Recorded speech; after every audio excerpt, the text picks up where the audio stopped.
Ton diaphragme ne s'est pas formé là où il travaille aujourd'hui. Il est né dans ton cou et je te montre pourquoi ça change tout et comment le renforcer tout de suite. On commence par l'exercice de renforcement du diaphragme, le numéro 4 de mon livre. Assieds-toi avec moi.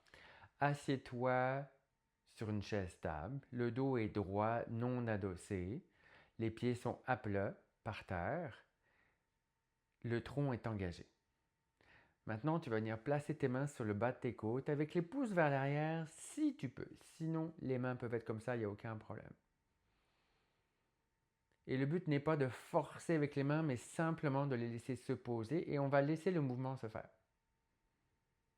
On va inspirer par le nez et expirer par le nez si c'est possible. Puis on va essayer de gonfler uniquement sur les côtés, dans les côtes. Donc le ventre ne gonfle pas, le thorax ne gonfle pas, les épaules ne lèvent pas. Donc pas de ni de ça, c'est pas ça. Le mouvement est tout petit, juste dans les côtes. On y va.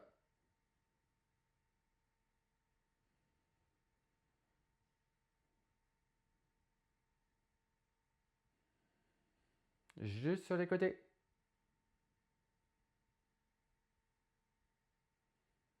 Relâche tes épaules.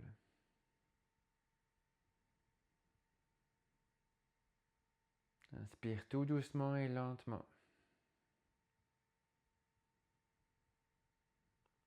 Si ton souffle est court, fais juste le ralentir.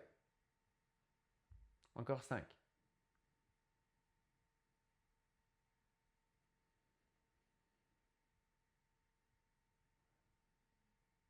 Juste dans ton diaphragme, juste sur le côté. C'est des tout petits mouvements.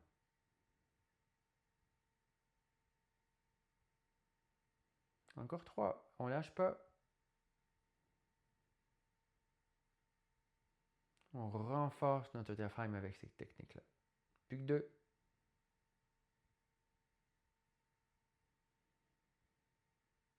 Et une dernière.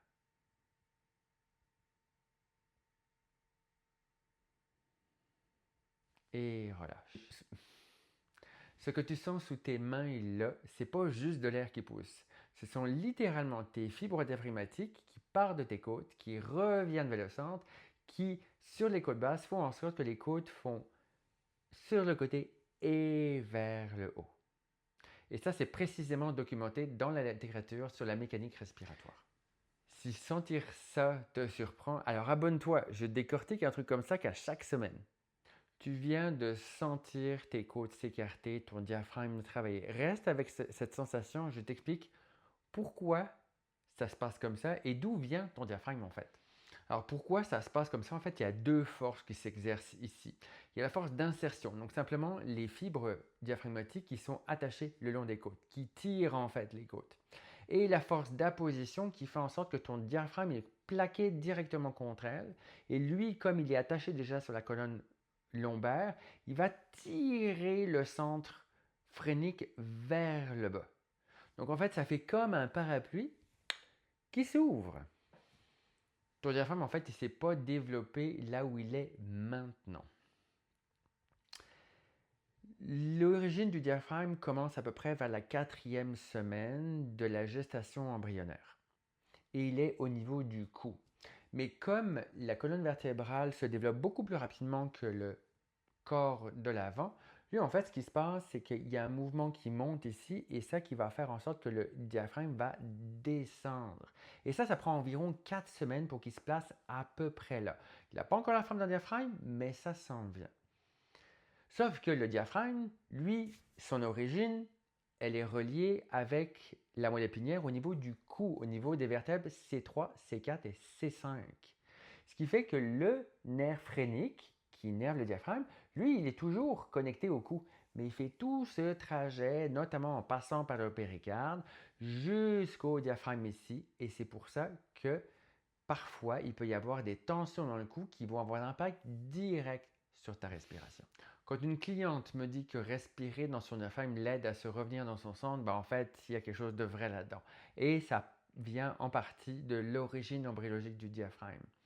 En effet, c'est simplement de revenir dans le centre ici, littéralement du corps. Il est quasiment à la moitié entre le bas et le haut. Il fait un 360, il y a un centre phrénique. C'est pas pour rien que ça aide à revenir dans le centre ici. Et en plus, ça reconnecte avec ce qui se passe dans le cou. Donc, de sortir d'une respiration haute cervicale avec les muscles qui contractent ici, les muscles accessoires, pour revenir d'une respiration diaphragmatique centrale, ça prend tout son sens de respirer dans son centre, n'est-ce pas? Pendant les 15 respirations, qu'est-ce que tu as ressenti? Est-ce qu'il y a plus d'expansion à droite, à gauche, devant, derrière? Comment tu as senti tout ça?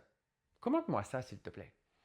Alors, cet exercice se fait très bien avec les mains, avec les pouces derrière, si c'est possible, pour assurer une légère pression, mais on ne veut pas mettre une pression supplémentaire.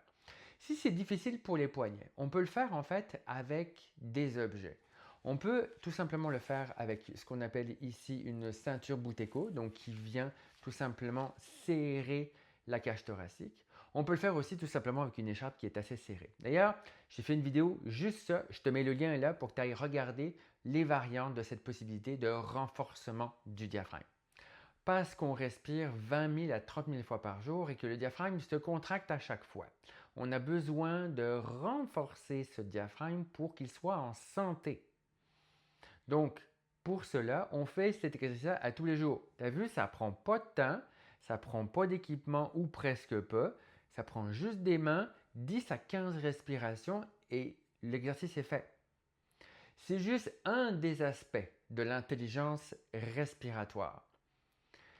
Pour d'autres morceaux de ce répertoire, je t'invite à rester connecté avec moi sur cette chaîne et on te montre ça dans d'autres vidéos. Conscience, science, breathwork, entraînement respiratoire, Sophia, c'est ça l'intelligence respiratoire. Et n'oublie pas, respire, ressens et vis.